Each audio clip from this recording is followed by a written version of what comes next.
بسم اللہ الرحمن الرحیم۔ السلام علیکم۔ دہلی کی جامع مسجد میں ایک مرتبہ ایک بزرگ فجر کی نماز کے بعد سیڑھیوں پر بیٹھ گئے اور یہ کہنے لگے، تو میرا خدا نہیں، میں تیرا بندہ نہیں، پھر میں تیری کیوں مانوں؟ دیکھنے والے لوگ کہنے لگے، یہ کافر ہو گئے، کسی نے کہا پاگل ہو گئے۔ جب نماز کا وقت آتا تو یہ بزرگ اندر جا کر نماز پڑھتے اور باہر آ کر بیٹھ جاتے اور پھر یہی بات کہنے لگتے۔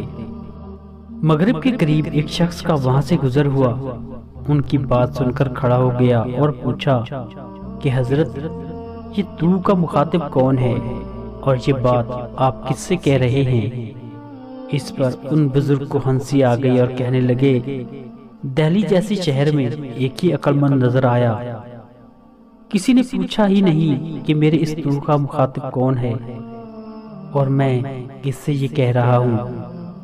خود ہی سمجھ لیا کہ میں اپنے اللہ سے یہ بات کہہ رہا ہوں، حالانکہ میں اللہ سے نہیں کہہ رہا۔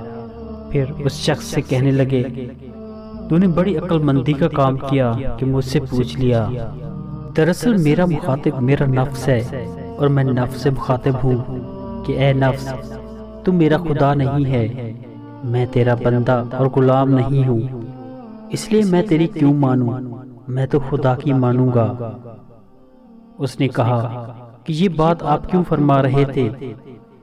اس پر ان بزرگ نے کہا، بات یہ ہے کہ آج فجر کی نماز پڑھنے کے بعد مسجد سے نکل رہا تھا تو نفس نے شدت سے تقاضا کیا کہ آج ناشتے میں حلوے پراٹھے کھلاؤ، تو میں نے اس سے کہنا شروع کر دیا کہ تو میرے خدا نہیں ہے اور میں تیرا بندہ نہیں ہوں، اس لیے میں تیری کیوں مانوں؟